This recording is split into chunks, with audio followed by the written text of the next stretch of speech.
The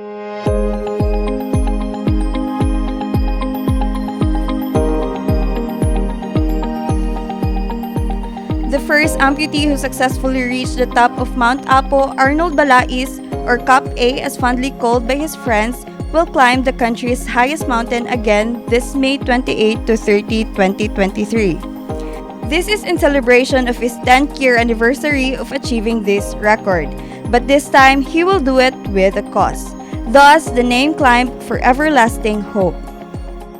Ang 𝗴𝗶𝗹𝗶 is in celebration of my 10-year anniversary na nasaka na ako Mount Apo, and I was recognized as the first amputee na successful na nakasaka sa Mount Apo. So nagunahon ako sa mayong buhaton no, para ma-celebrate ang akong pag 10-year anniversary. So something na meaningful na buhaton na nangutaan ako sa akong kauban sa Dragon Boat, si Miss Rowena, kung na siya nailahan ng mga organization about mga bata na with cancer. So siya ang nag-lead na ako sa Everlasting Hope.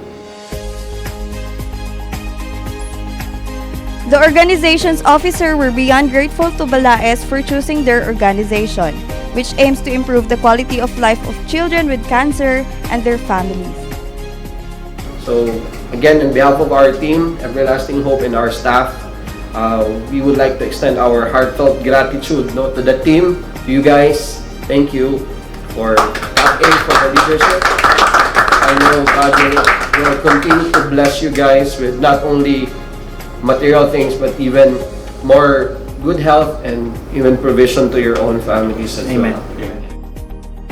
Aside from being the first amputee who successfully reached the top of Mount Apo, Kap A is also engaged in powerlifting, swimming, and dragon boat racing. First, na-engage ko sa powerlifting, bench press powerlifting. And when I engaged myself sa sports, nausab akong pagtanaw.